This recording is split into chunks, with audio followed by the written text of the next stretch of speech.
目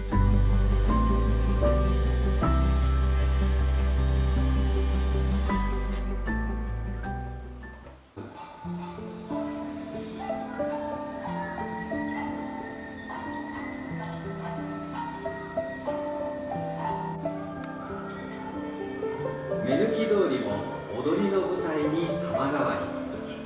町内ごとに作られた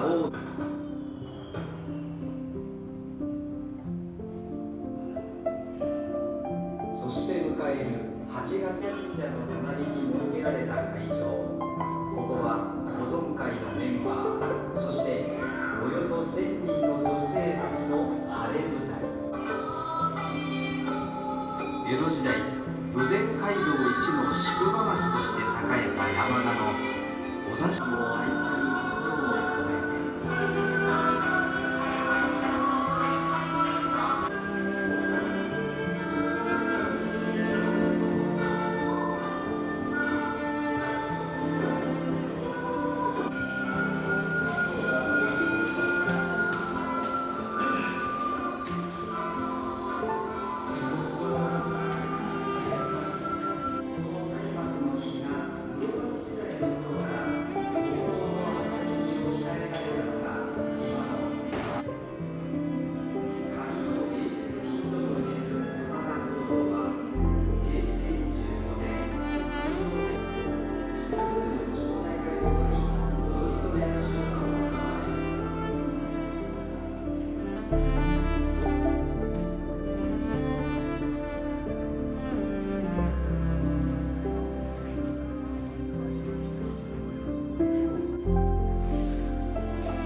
制作体験です。制作体験。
描いてるんですけど、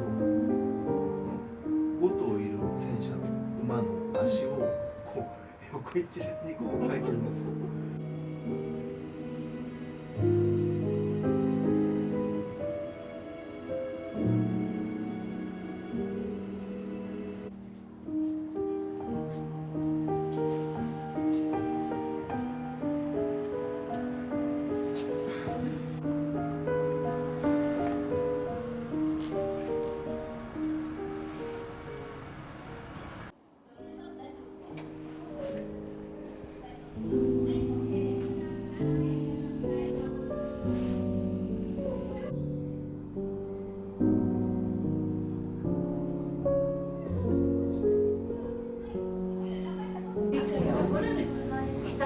かがわからん。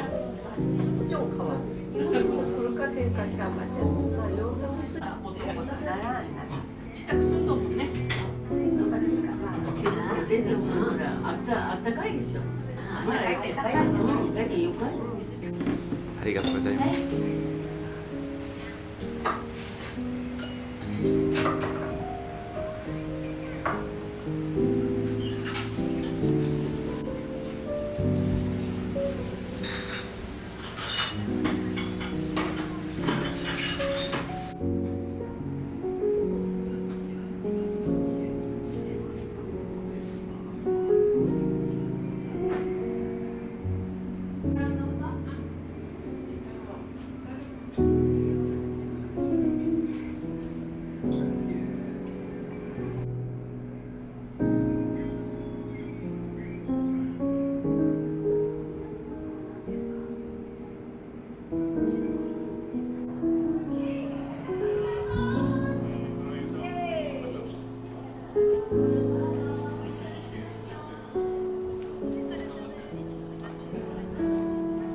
これだけ私たちにとって、とてもおなじみのものだったわけなんですが、現在残っている芝居小屋というのは廃墟になってしまい行った小屋です。歌舞伎というのは今から400年前、江戸時代に始まりました。一番最初に始めた人は出雲の人しかやらないんですけど、最初に始めたのは女性で、なおかつ男装の霊人でした。でそれがですね、当たり前なんですけれども、当時大変新しい工法でした。トライアングルって三角形ですけど、だから三角形がこの天井の上にあるって考えてみたら、明治の終わりに作られることになります。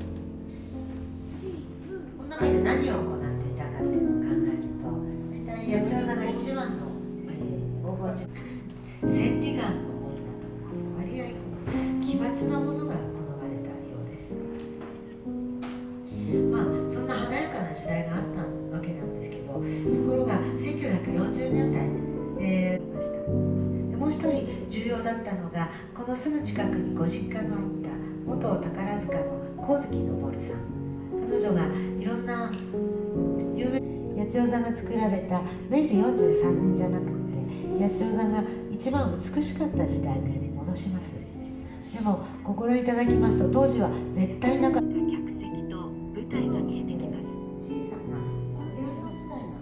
客席の柱が少ないのが特徴的です。ここに置いといて、それでタバコの葉をきれいにして、新しいタバコの入れ替えて、火をここからちょっとく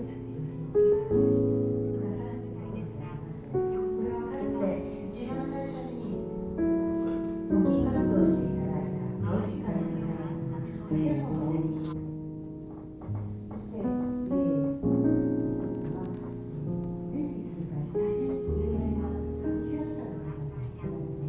例えば八千代座の場合は1990年から毎年毎年岩野玉三郎像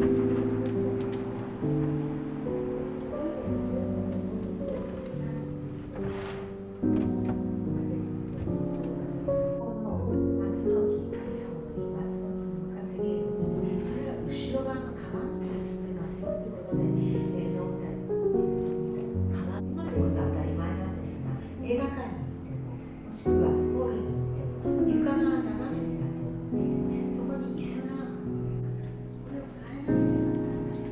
下から人力でモーションがぐるっと回します。そしたら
ま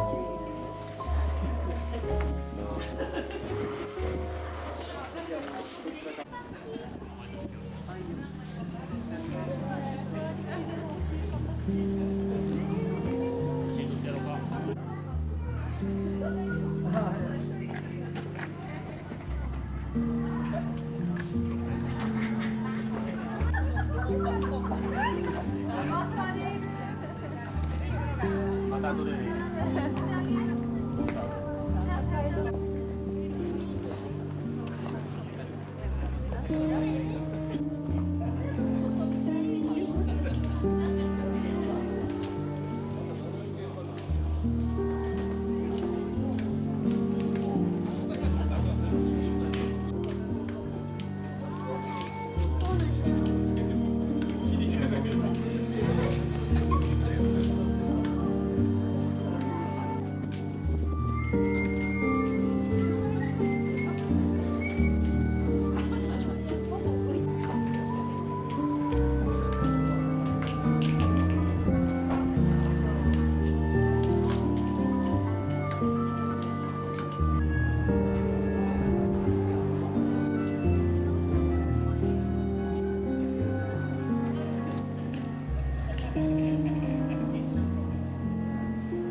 なんか辛いってやつでしょ。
そう